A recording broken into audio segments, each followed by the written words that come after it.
which has its own challenges. But yeah, hello everybody. Welcome colleagues and visitors. I'm pleased to share my presentation on GIS and crime mapping. And this is going to be a little different because it's applied methods, right? And we're actually going to do an exercise in policy development, and this lecture will be partly historical, partly instructional, partly anecdotal. It should have fun. So sit back, enjoy the show, and let me begin sharing. All right, everybody can see? All right, great. So what we're going to do today is a little exercise in GIS and crime mapping. And that CC by 4.0, that's actually a Creative Commons licensing, meaning that this can be shared, used. I claim no copyright to this. All right, so let me get the next part. All right. So this presentation will outline the typical steps used to conduct GIS analysis to inform police policy, right? We're going to be using New York City open source data. I will show you applied analysis to answer this question. Where should I allocate my anti-robbery resources and efforts? All right, here's the learning objectives for today. I gave you slide numbers too. Don't panic. It goes pretty quickly. I'll give you some history. Right, and then we'll talk about where we got our data and the sources, and then the actual software. Then we'll actually do an analysis of the year-to-date New York City robberies, right? And I'll show you how that's deconstructed from or extracted from the total complaint system, right? And then we'll do so that'll be the applied part. And then I go into predictive analytics, which is the future of GIS in law enforcement. And finally, there's pitfalls to everything that we do here. So in the beginning, Guerrieri and Balby's 1829 map is considered the first use of shaded maps to portray crime rates, right? This is the lighter the color, the less the variable. Their presentation was a direct comparison of crimes against persons and against property with data on level of public education across the French geographic departments. This display highlighted the importance of detailed data, sensibly presented, to inform the debate on the relations of crime and education and policy occurring at the time. More recently, 1980s, police departments used different colored pins to highlight different classifications of crimes on wall maps. They would use this visual aid to concentrate deterrent crime reduction efforts in areas denoted by the maps. It was a reactive tactical response to a crime condition. Policy was developed at the local precinct level, at the local precinct commanding officer level, who exercised great autonomy in policy development. The result was decentralized command structure, at least in the planning stages. With increased use of computers, data analytics and mapping became increasingly automated, and agency personnel were able to produce quick, comprehensive analyses of crime incidents. In a modern heat map, formerly known as a hotspot map, variable counts are indicated through a color spectrum. The darker the color, the more the variable. In the left picture, we have a nicely stylized visualization obtained from the internet, whose color palette moves from red through orange, ending with yellow, which indicates most of the variable. More realistically, on the right is the 2020 calendar year shooting incident map for New York City. And this map contains the following layers. Base layers consisting of New York City County, precinct, which are black lines, and the street boundaries, or the streets themselves, which are gray. Then there's the layer of shooting incidents displayed as points, which are the green diamonds, and the hotspot analysis using kernel density analysis. This is a tool that calculates the density of features in a neighborhood around those features. It uses z-scores and a color palette, in this instance moving from green to orange and finally red, which indicates the highest concentration of the variable. Now, if you move the street layer above the density layer, you can identify the exact streets to concentrate your law enforcement efforts. Now, this is an example of modern agency mapping. All the data we're going to use in our exercise today come from the New York City Open Data Portal. Various agencies supply monthly data sets for public consumption, which are provided in the searchable database. In our exercise, we will use the following data sets: New York City streets, NYPD sectors, which is a further geographical subdivision of the precinct, and NYPD complaint data, current year to date. Now here we see is the link to the New York City Streets database. So once you do the search and then you click on the link, and that'll give you the download page for the New York City Streets. Now, in this case, you want to export it as a shapefile, which is a GIS compatible file. And you'll see we'll have to make some adjustments to the data, to the complaints or the crime incidents to make them GIS compatible, but they offer us also CSV and Excel. CSV is also good for GIS, all right? It doesn't, for some reason, GIS likes CSV rather than Excel, right? But the shapefile is a term that we use to denote the geographical layer. Excuse me. Now here's the NYPD sectors, same thing. All right, here's the link, and then you see the various sectors, all right, denoted. And once again, we're going to download this as a shapefile. Then we go to the complaint, current year to date, all right, and this is the download page, all right, for the NYPD complaint data, current year to date. I believe it was May 31st, May 3rd. Here you go, it's the latest one. And it has almost 62,000 views and, you know, a lot of downloads, but it's big. And what we want with this complaint data is to download it as a CSV because we have to process this. All right, here's a description of what's in the data set, almost 97,000 rows, incidents, 36 columns, and you see, you know, and you can see them all in your review. And then each row is a complaint. And what's important is that coordinates, right, are provided for each incident report. Now here's an image of the data in Excel format, right? And here's the software that we're going to be using, okay? ESRI, Environmental Systems Research Institute, is an international supplier of GIS software, web GIS, and geodatabase management applications. The company is headquartered in Redlands, California. It was founded in 1969 as a land use consulting firm. ArcMap is the main component of the ArcGIS suite of geospatial processing programs and is used primarily to view, edit, create, and analyze geospatial data. ArcMap allows the user to explore data within a data set, symbolize features accordingly, and actually create maps. This is the typical ArcMap workspace. Rainer, right? Will you accept questions at the end, or whatever you want to do? But I think, you know, it gets whatever you want. I can do during or. I was just curious. These coordinates, is the data input is those coordinates that you showed for GIS? Right. I'll show you that in a minute. I actually explain. We actually go through the whole. When I get to this coordinate system on the bottom, is a big discussion because that is really what defines GIS, right? Putting an XY coordinate or latitude, longitude, or degrees, you know, with a three-dimensional space, putting it into two-dimension, and that's a big part and parcel. But yeah, that's a great question. Yeah, and that's what defines. And you'll see the difficulty when we try to map these points in a second. All right. Anything else right now from anybody? All right. Along the top, you'll see the menu bar and toolbar and the standard toolbar. The application has a main menu and a standard toolbar that appear by default. Both referred to as toolbars, although the main menu toolbar contains menus only. Additional toolbars are available for use when you are performing a particular task, right? Any toolbar can be docked at the top or bottom or to the left or right of the application. Alternatively, they can be float on the desktop while functioning as part of the application. When you dock a toolbar, it is moved and resized within the application's windows, right? And the types of commands. Buttons execute a specific task when you click them. Tools are similar to buttons, except they allow you to interact with the display before an action is performed. For example, the zoom in tool allows you to drag a rectangle over a map and specify, and you'll see right up here, here's a fixed zoom in.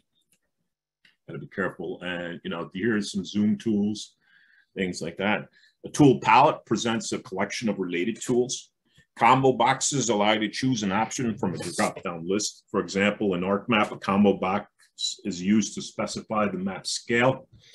Text boxes or edit boxes allow you to type in text, right? Statistics, well, the statistics tool set contains tools that perform standard statistical analyses, such as mean, minimum, maximum, standard deviation on attribute data, as well as tools that calculate area, length, and count statistics for overlapping and neighboring features.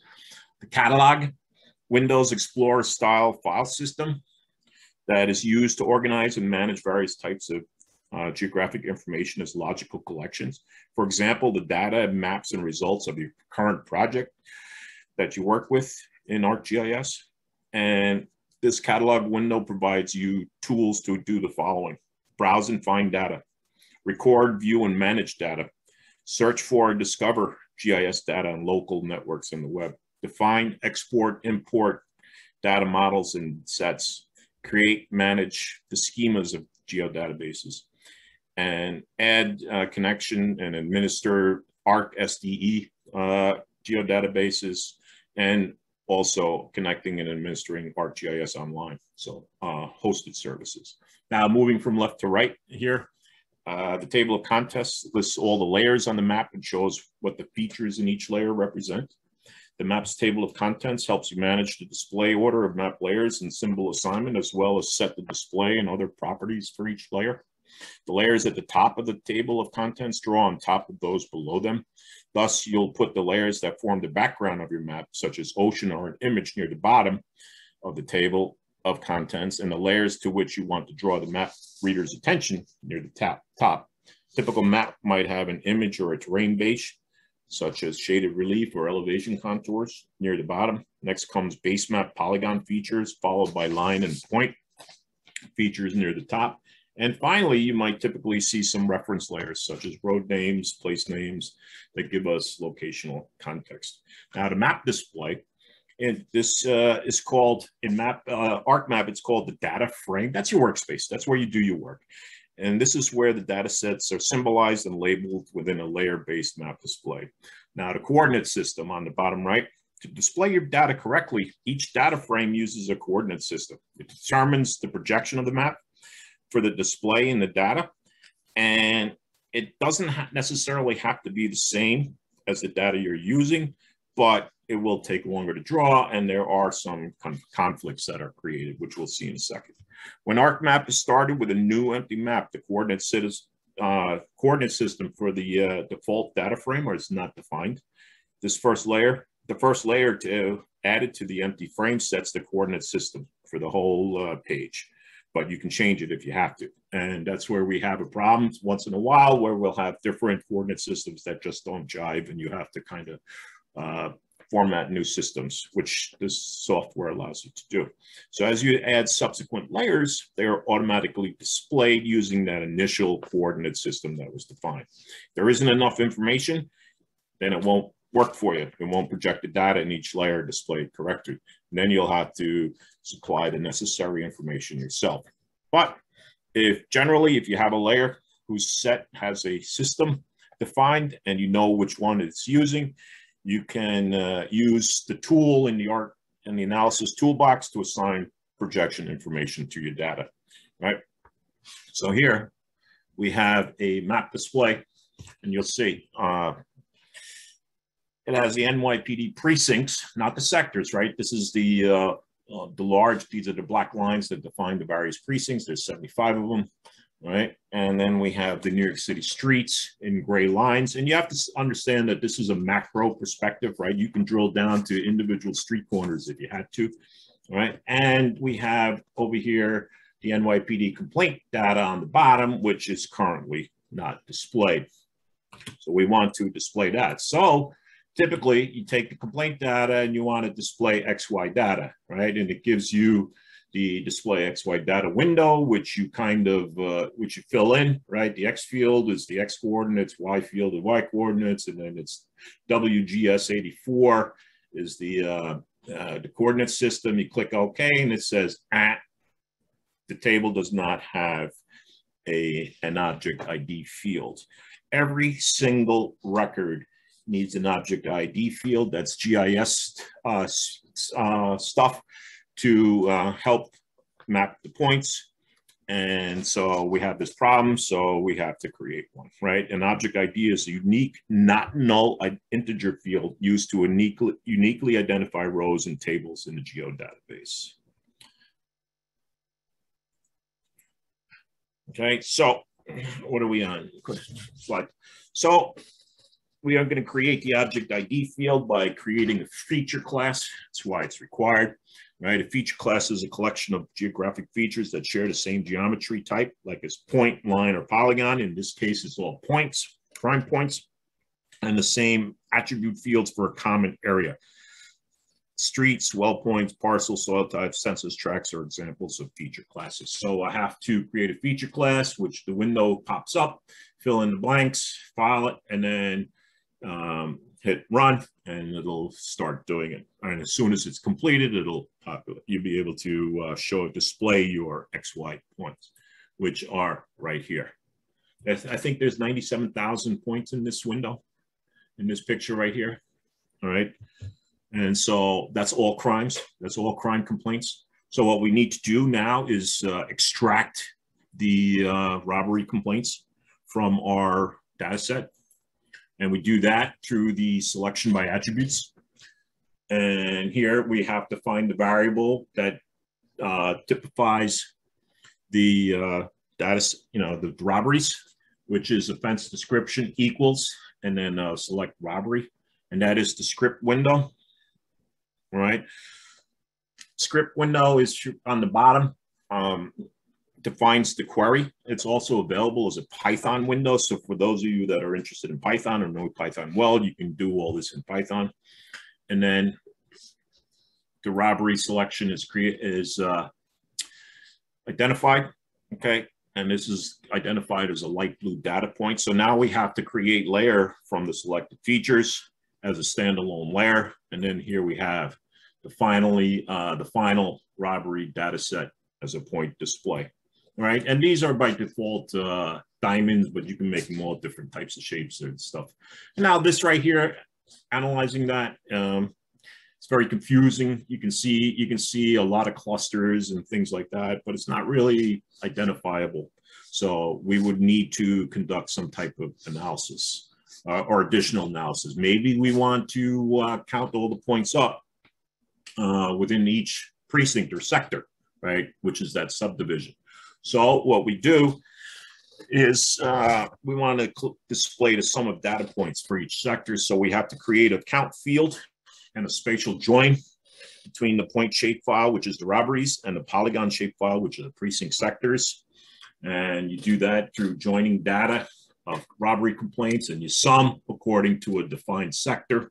And what you end up with is a core map display of robbery totals in each precinct sector. A choropleth is just a shaded map. That's a GIS term for shaded map. And you'll see here that it goes from blue to red.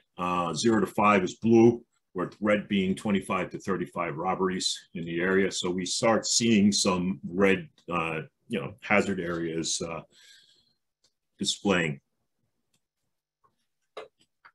Okay, and so choropleth maps use the counts and amounts smart sampling symbol type to show normalized data, shaded points, lines, or areas. These maps help answer questions about your data, such as how do rates or percentages compare by geographic feature. In this instance, we use totals.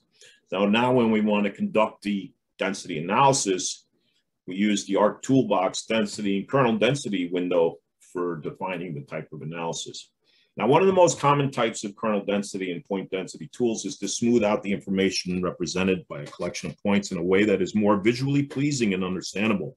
It is often easier to look at a raster with a stretched color ramp than it is to look at blobs of points, especially when the points cover up large areas of the maps. So when the density tools are run for this purpose, care should be taken when interpreting the actual density value of any cell. Rather than a literal interpretation, the interpretation should be qualitative or relative, something like darker colored cells have more points around them than lighter colored cells, or this cell has twice as many points near it than this other cell. Now, a literal interpretation of the output cell values is appropriate when the locations of the points are in some sense random. For example, in the case of crime data, you might imagine that the likelihood of crime depends on some underlying socioeconomic and demographic factors. From that perspective, crimes are random and can occur everywhere, but they are more likely to occur in areas where the risk for crime is high. The actual locations of crimes are random, but we can attempt to quantify how likely it is that a crime will occur at any particular location. The purpose of the density tools is to attempt to construct a surface that accurately reflects the likelihood of an event occurring in each cell. For example, suppose you have crime locations for a particular city over the course of 1 month. In that case, the result of a density analysis could be interpreted as a predictive risk surface for crime in the following month, if we assume that the underlying factors that contribute to crime will not change. It can also be interpreted as a mathematical representation of the underlying factors that contribute to crime, similar to how a histogram is a representation of the underlying distribution in the data set. Now note, for those familiar with statistical theory, the density surface is a bivariate probability density function of the x and y coordinates multiplied by the number of points. The points you see can be considered random samples from that probability distribution.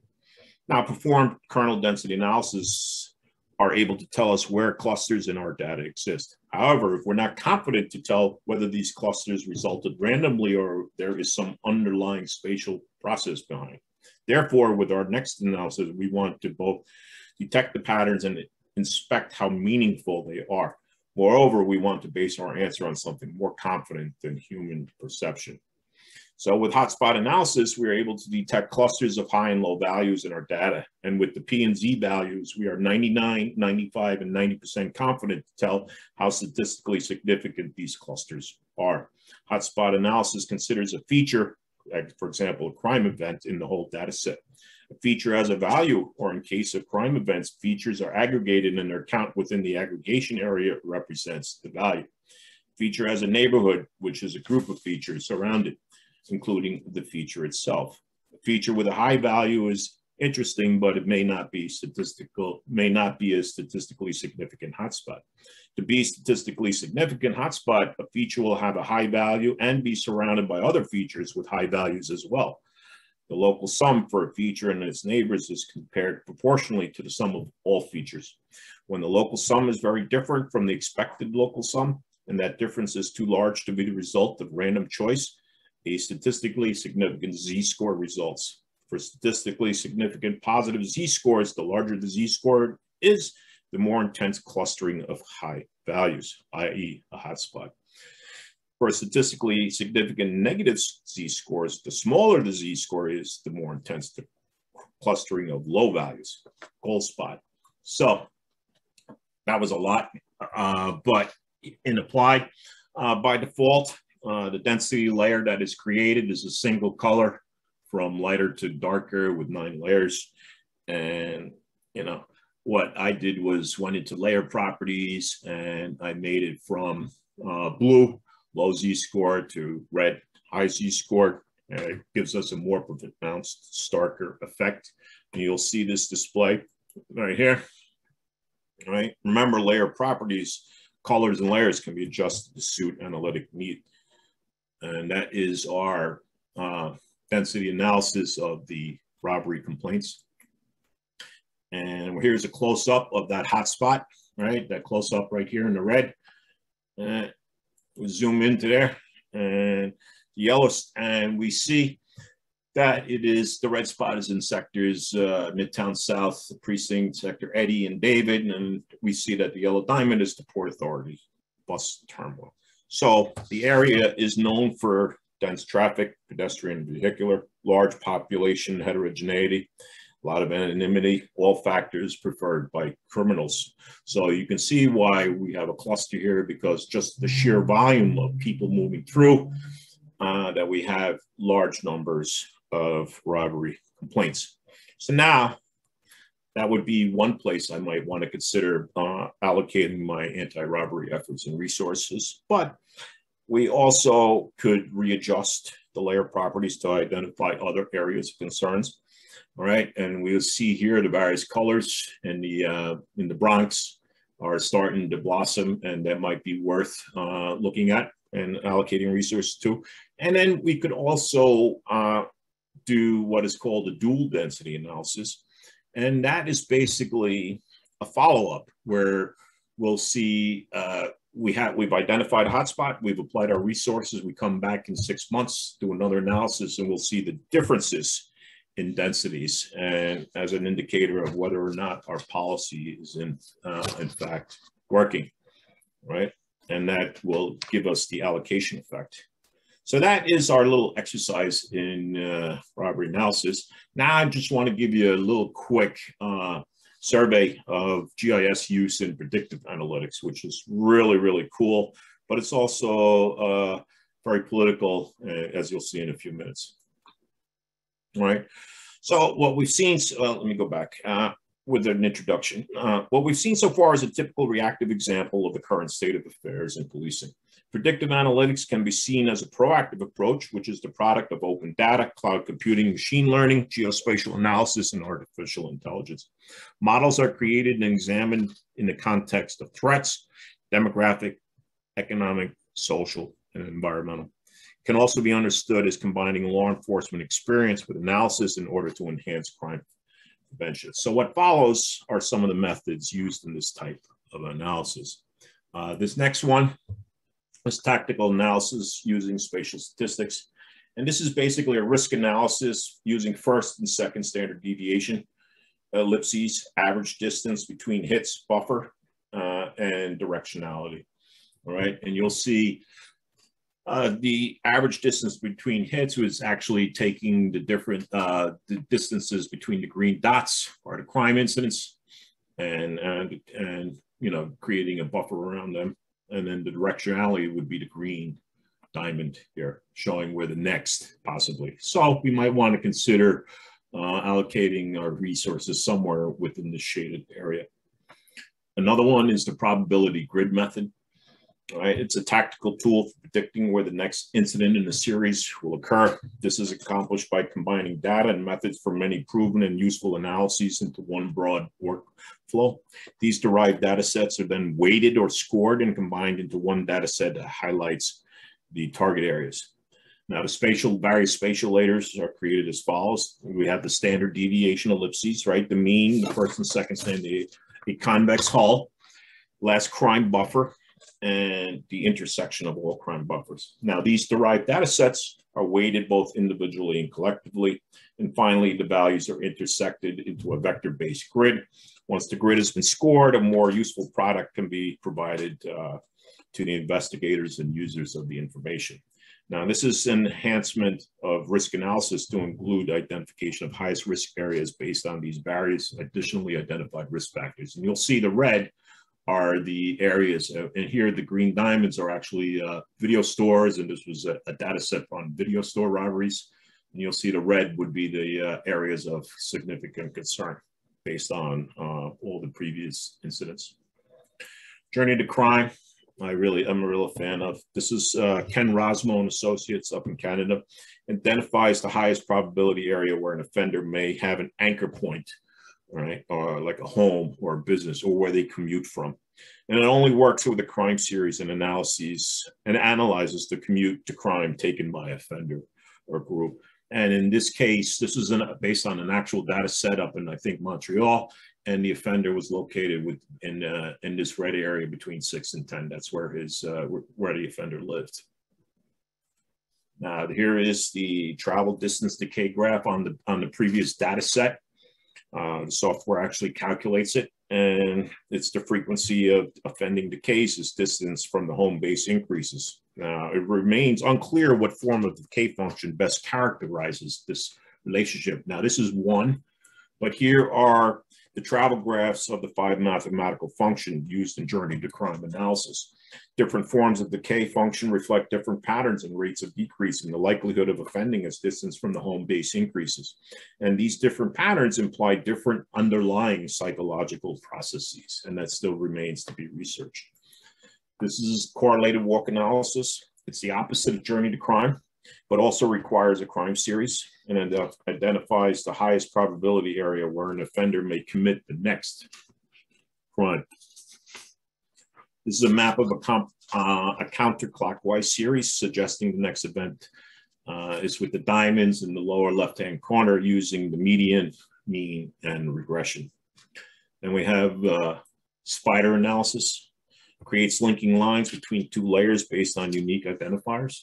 This tool can be used to identify relationships that are one-to-one, like motor vehicle theft and recovery location, firearm use and origin, drug dealer residence and drug dealer arrest location, or one-to-many, using spider diagrams of relationships like gang territory, gang member locations, for example. And this provides one type of context to policy development.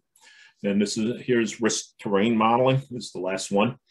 Developed at Rutgers, University School of Criminal Justice, analyzes environmental conditions that lead to crime and other problems. It diagnoses spatial attractors of crime and creates risk values to identify where new crime incidents will emerge or cluster. Helps to aid strategic and tactical allocation of resources. Now here are the pitfalls, and this is my concluding slide. These are the problems when we use GIS in policy development, right? Police agencies, number one, are hypersensitive to embarrassment and criticism.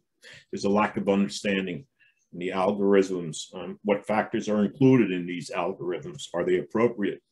Most of these algorithms are proprietary. There is no willingness to share. Police agencies are certainly reluctant to use models containing variables they are not familiar with. The statistics and its complexities, outliers, reliability, validity, requires more than a basic fundamental understanding of statistics. Incorrect assumptions, over-reliance on probability models like lessons learned from criminal profiling. I don't know if, for my colleagues who may not be aware, criminal profiling was going to be the end-all, be-all used to identify or to review a crime scene and say, well, a person, this is the person that did it. Didn't work out that way too well, right? Maps should only be used as one item in a informed policy process instead of total reliance, which is the mistake that criminal profiling went. Data bias, right? Is everything included? Is everything weighted properly? How so? Machines cannot understand context. So what is missing? What socio-political variables are involved, right? And then the implications and fallout from applying effective analytics. There's the socio-political context, which is huge, and that's the biggest problem right now, trying to incorporate this. And then the ecological fallacy, right? The idea that crime, low income correlation doesn't necessarily happen that way.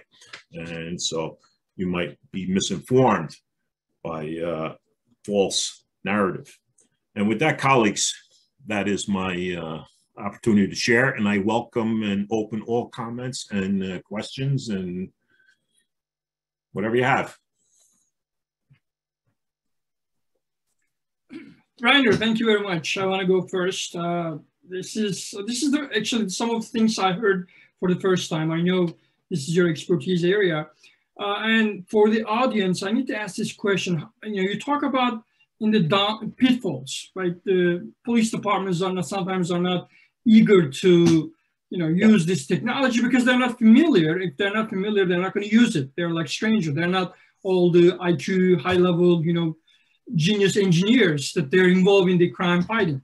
So the information that you mentioned, all this, complaints, and how this information with the GIS can be put in the policy action, like how a police chief looking at those maps or regional commanders. So can you explain that, process? Yeah, of course. For a while during my career, I was assigned to the policy office in the NYPD in the GIS section.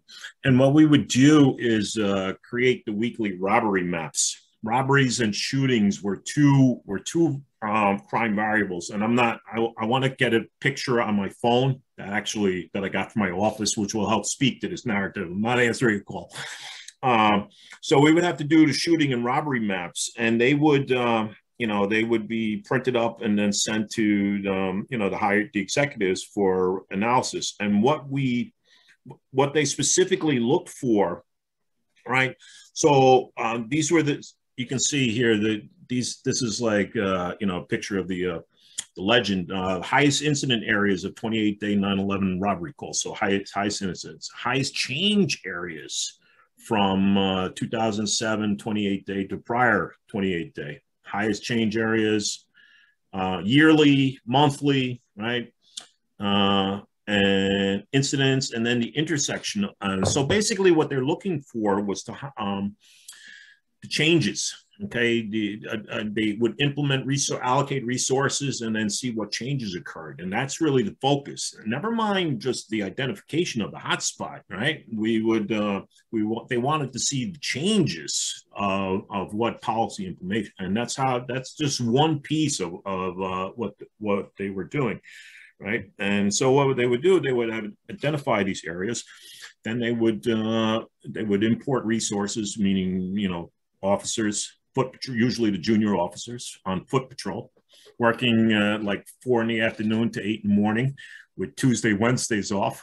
And they would do that, and they would languish there on these foot posts for till the next group came and replaced it. Thankfully, they changed that model into more of a training, you know, a field training officer model, I believe in 2015. But before then, these guys were stuck there for years, just, you know, and they got very good at harassing the local neighborhood, right? Because what are you going to do in the midnight? You're going to look for parking ticket, because, you know, and who's parking the residents, and, you know, so it caused a lot of conflict, and, you know, but that's how we basically use this. And the problem is, right? The problem is in predictive analytics, the variables are political hot potatoes, for lack of a better term. And the only way to get community buy-in is to actively collaborate with the community leadership, and say, this is what we have, this is how it works, you know. And, you know, I mean, there's a reason Chicago has the highest incidence of, you know, murders and stuff like that in the country, you know. And these are the problem. These are the political pitfalls that agencies have to dance around. And we see it now, you know, we see it now in New York City with a lessening of the policy and increased crime. And it's like a pendulum effect, right? When there's no crime, people don't want the police. When there's crime, they want the police, and it goes back and forth in this cycle. And there is, I do really think that we need to revisit our whole policing paradigm. We need to change things. It's not working out, you know, too well. And now with what's going on in Washington, D.C. in politics, is just becoming increasingly polarized. And the police are going to be ones in the middle, left to, you know, try to be, you know, hold that line against anarchy. You mentioned that, you know, this technology, this GIS, can be also used in the other areas other than the, you know, law enforcement or. Yeah, absolutely, absolutely. All right, so here, I don't know. This is a lot of terms, business terms I don't even know, but the analytics of everywhere. Jeez, sorry about that. So, you know, blockchain, all these different things, smart cities, locations everywhere and everything, right? Every 21st century data set contains location. Discovery, you know, instrumentation, explaining relationships. Doesn't work like that. Okay, how does business measure value? Okay, the elements of a spatial decision making, right? Location analytics, data, value, spatial thinking. And then they give you a John Deere model. Okay, and they talk of all kinds of stuff with John Deere and Nespresso, right? You know, all different things. Location analysis, interconnecting people, places, purpose, time, activity. Like, where's the best place to open in a Buffalo Wings restaurant? And they do this through analysis of demography, right? ESRI is the company. Okay, so obviously this is a sales advertisement, but they you know, have a lot of stuff. Yeah, ESRI has a tapestry. ESRI tapestry is in their website. They have a very nice segmentation analysis based on neighborhoods and things like that. I showed that. you can map drone footage of flying drone footage. Will map into a animation for you, 3-dimensional, right? Detect the signal and the noise, you know, more signal. Right here was actual bike paths or something like that. But so, I mean, I'm definitely willing, right? Accelerate business growth for various reasons, minimize risk and disruption through different analysis, fulfill market demands, supply chains, things like that. And gives you the visual, aspect, you know, risk management, development, advanced analysis. Right. So in the business of real estate, you know, what they say is location, location, location, right? So if you want your product, in that case, is the housing, right? Depends on where they're located, the value of the house or real estate is going to go up or it's going to go down. Sure. If the crime rate is high in an area, or if the school system is terrible or better, so the housing market is going to be, you know, changing based on those, you know, factors. Absolutely. And all those variables, I think you mentioned, will be decided effectively with this kind of, you know, technology. I think geospatial analysis will, you know, can be implemented in such, you know, business, I think, marketing, you know, fields. Yeah, yeah, absolutely. And understand that the ESRI offers this massive open online courses, MOOCs, and they're free. And they come around every so often, and it's like 6 weeks. And you know what you do is they give you access to the software, they give you something to read, they give you some homework to do, and it gives you all the different types of analysis offered in business. And that's just one way. I like to use the, you know, I do the crime analysis, and I've also found that because all this costs money, some of the complicated statistical analyses were not available in the applications at the college. So we use CrimeStat 4 now, which is, it was an NIJ grant, Ned Levine and Associates. So spatial, basically it's spatial statistical application, and it does advanced analysis to add to your map. Now, much better than what ArcMap does. So, you know, but I'll put my email down. I'd be glad to forward this to anybody. Here's the contact. You know, he a wonderful man, Joe Kursky. He, you know, helped me out a lot. And definitely, if you guys, I mean, this is, you know, in colleges, universities, having this in the curriculum, it will definitely give you an advantage. You know, but the problem is finding people to do this. It takes years to learn how to do it well, because the problem is when you run deconflicting and troubleshooting, you know, issues. Sometimes I tell the students, and those maps that I showed you, that robbery map, is what my students will end up doing, you know, or whatever crime they want, you know, we'll learn to extract and stuff, and then conduct meaningful analysis. Most of the time when they run into a problem, I tell them to start over. That's, you know, and I've spent hours on one slide.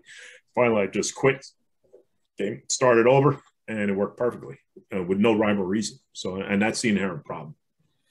And I want to also say this, Dr. Kroll and I are also in the business of building an online security master's program, a graduate program. And he will be one of the important contributors to that program. And one of the unique things that we design in that, you know, program is to implement the GIS in some of the, you know, fields of the Homeland Security, like looking at the immigrant patterns, looking at the cyber threats, looking at the transportation security threats. Infrastructure, critical infrastructures, you know, all those things can easily be identified if someone really knows about the GIS, you know. Well, the visual aspect is what it just gives you another perspective, right? We can all read and do it, but to actually see it on, you know, gives you a whole wonderful supplement to what you're reading.